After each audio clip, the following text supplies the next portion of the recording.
दुनिया के पुराने धर्मों में पारसी धर्म की भी गिनती होती है। इस धर्म की उत्पत्ति पर्शिया में आज से लगभग 3000 साल पहले जरथुष्ट्र के द्वारा हुई थी। यह एक एकेश्वरवादी धर्म है जो एक शाश्वत ईश्वर में विश्वास करता है, और वह एक ईश्वर कौन है इसकी चर्चा हम इस वीडियो में करेंगे। लेकिन उससे पहले हम पारसियों के इतिहास के बारे में जानेंगे। 1000 सालों तक पारसी धर्म दुनिया के एक ताकतवर धर्म के रूप में रहा। 600 ईसा पूर्व से 650 ईस्वी तक ईरान का यह आधिकारिक धर्म रहा।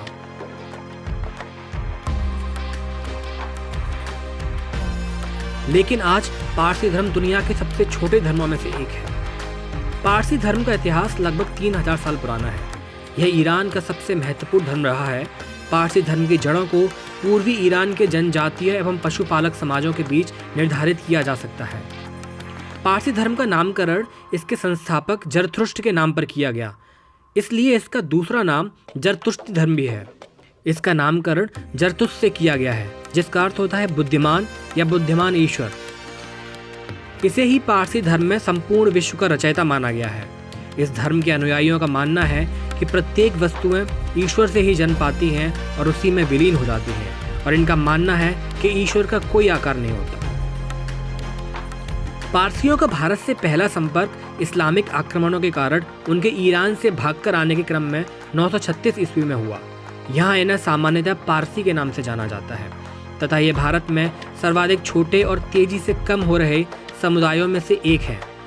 भारत में इस समुदाय के लोग अधिकांशतः मुंबई, गोवा तथा अहमदाबाद में रहते हैं। अगर धर्म ग्रंथों की बात की जाए तो पारसी धर्म का पवित्र ग्रंथ जैन अवेस्ता है। अवेस्ता साहित्य की रचना एक लंबे काल तक हुई। प्रारंभ में यह साहित्य मौखिक रूप में था, किंतु बाद में इसको लिपिबद्ध किया गया या फिर लिखा गया।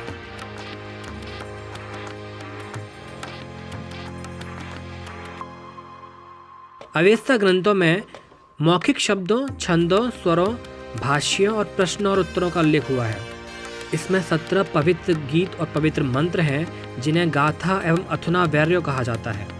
माना जाता है कि ये जरथुष्ट्र के द्वारा ही रचित है। इन मूल पाठों के अनुवाद तथा शब्दावली जैन कहलाती है।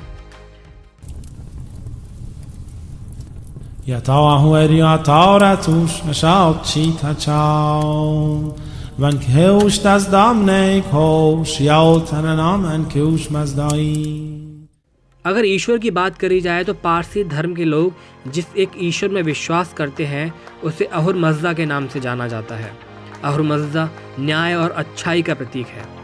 वैदिक धर्म की ही तरह पारसी धर्म में भी अग्नि को पवित्र माना जाता है तथा अग्नि की पूजा की जाती है। इनके मंदिर को आतिश बहरम या फायर टेम्पल या दर-ए-महर कहा जाता है। फारसी में आतिश का अर्थ अग्नि होता है। ये अग्नि मंदिर भारत में कहीं कहीं देखने को मिलते हैं।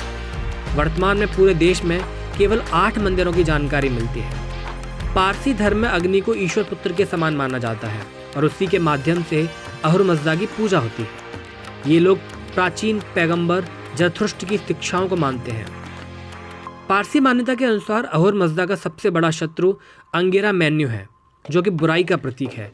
ये दोनों देवता आपस में लड़ाई करते रहते हैं, संघर्षरत रहते हैं, और पारसियों में ऐसी मान्यता है कि एक दिन अच्छाई की बुराई पर जीत होगी और वही दिन अंतिम दिन होगा। पारसी धर्म में 7 मुख्य फेस्टिवल माने गए हैं। इन 7 फेस्टिवल्स के नाम हैं नौरोज, खोर्दा दसाल, जरथुस्नो, गहम्बर्स, फ्रावर देगन, पपेटी तथा जमशुद नौरोज। इनमें से कुछ मुख्य फेस्टिवल्स के बारे में हम आपको यहाँ बता रहे हैं, जैसे नौरोज या नवरोज ईरानी नववर्ष को कहते हैं, या फारसियों का नया साल भी कहा जाता है। खोर्दा दसाल ये भी पारसी धर्म में विश्वास करने वाले लोगों का एक प्रमुख त्यौहार है। इस दिन पारसी धर्म के संस्थापक जरथुष्ट्र का जन्म हुआ था। एक और त्यौहार है जमशेद नवरोज। यह पर्व पारसी वर्ष के पहले महीने के पहले दिन मनाया जाता है। यह आमतौर पर 21 मार्च के आसपास होता है। इस दिन वसंत का जश्न मनाकर स्वागत किया जाता है। जमशेद नवरोज का उल्लेख फारसी बुक ऑफ किंग्स या शाहनामे में किया गया है। इसके अलावा पारसी धर्म की शिक्षाएं 3 मुख्य नैतिक सिद्धांतों पर आधारित है। पहला है हु मत यानी कि अच्छे विचार, दूसरा हुक्त यानी कि अच्छी बातें, और तीसरा हुवर्ष्त यानी कि अच्छे कर्म। तो पारसी धर्म के लोगों की जनसंख्या हमारे देश में करीब 1 लाख है, जो भारत के पश्चिमी भागों में रहती है। भारत में रहने वाले इस संप्रदाय के कुछ परिवारों द्वारा औद्योगिक सफलताएं प्राप्त की गई, जिनमें टाटा परिवार का नाम अग्रणी है। देखा जाए तो कहीं न कहीं भारत के आधुनिकीकरण में पारसी समुदाय के लोग अग्रणी भूमिका में रहे। अगर आपको ये वीडियो पसंद आई हो तो वीडियो को लाइक कीजिए, अधिक से अधिक शेयर कीजिए। अगर अभी तक आपने चैनल को सब्सक्राइब नहीं किया है तो चैनल को भी सब्सक्राइब करें। धन्यवाद।